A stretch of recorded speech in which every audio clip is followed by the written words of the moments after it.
हे beautiful people, क्या आपने कभी सोचा है कि ब्रह्मा जी की पूजा क्यों नहीं होती है?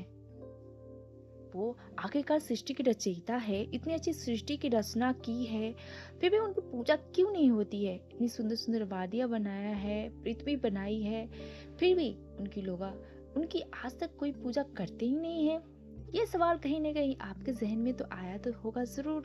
तो ये वीडियो आप ही के लिए है कि आखिर त्रिदेव होने के बावजूद भी, ब्रह्मा विष्णु महेश में से सबसे प्रथम स्थान ब्रह्मा जी का होने के बावजूद भी ब्रह्मा जी की पूजा क्यों नहीं होती है। तो आज की वीडियो में हम यही जानने वाले हैं, बने रहे वीडियो के अंत तक। दोस्तों, इसके पीछे कई सारी कहानियां हैं, जिसमें से आपको मैं दो तीन कहानियां बताऊंगी जिससे आप कनेक्ट हो पाएंगे।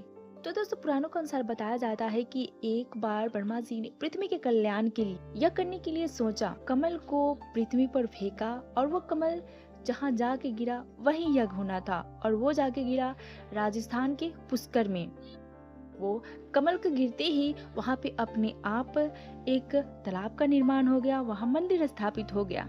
तब ब्रह्मा जी ने निर्धारित किया कि यज्ञ हम यहीं पे करेंगे। सारी तैयारियां हो चुकी थी, सभी देवी देवता वहाँ उपस्थित हो चुके थे, लेकिन जो ब्रह्मा जी की पत्नी थी सावित्री, वो वहाँ पे नहीं आई थी।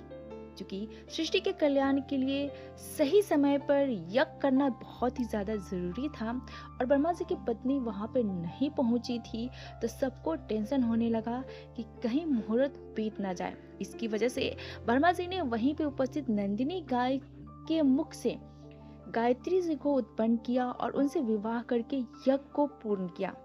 यज्ञ को पूर्ण होते ही वहां पे उनकी पत्नी सावित्री जी आ गई। उसके बाद उन्होंने देखा कि मेरे अनुपस्थिति में कोई ब्रह्मा जी के बगल में दूसरी स्त्री बैठी है और यज्ञ पूर्ण हो गया।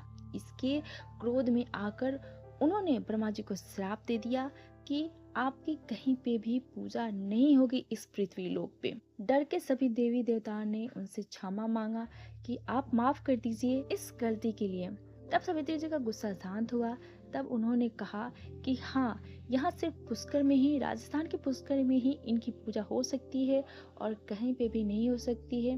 अगर कहीं पे होगा इनकी पूजा तो वो विनाश का भागी होगा।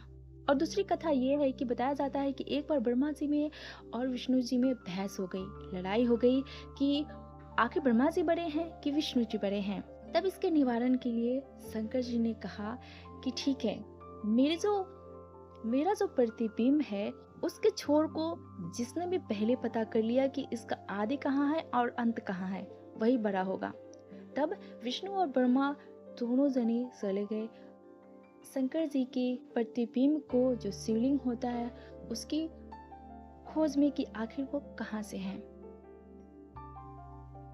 तो विष्णु जी तो थक हार के वापस आ गए और शंकर जी से क्षमा मांग लिया कि नहीं, हमने आपके उस लिंग को पता नहीं लगा पाया है कि कहाँ से शुरू है और कहाँ से अंत है। लेकिन ब्रह्मा जी ने कुछ चतुराई दिखाई, हालांकि वो भी पता नहीं कर पाए थे, लेकिन ब्रह्मा जी ने चतुराई दिखाई और झूठ बोला कि मैंने आपके आदि और अंत दोनों को पता कर लिया है। और यहाँ तक कि उन्होंने अपने झूठ को सच साबित करने के लिए केतकी के फूल से झूठ बुलवाया और उनसे कहलवाया कि हाँ, इन्होंने आपके आदि और अंत को ढूंढ लिया है, हालांकि ब्रह्मा जी ने ढूंढे नहीं थे। जिसकी वजह से शंकर जी क्रोधित हो गए और बोले कि आपकी पूजा कहीं पे भी नहीं होगी इस पृथ्वी लोक में, क्योंकि आपने झूठ का साथ दिया है और केतकी के फूल को भी अपनी पूजा से हटा दिया है। ऐसे कुछ मान्यता है। तो कैसी लगी ये जानकारी? आपकी कौन सी पौराणिक कथा पता थी? हमें कमेंट करके जरूर बताइएगा। मिलते हैं अगले वीडियो में, तब तक के लिए बाय बाय।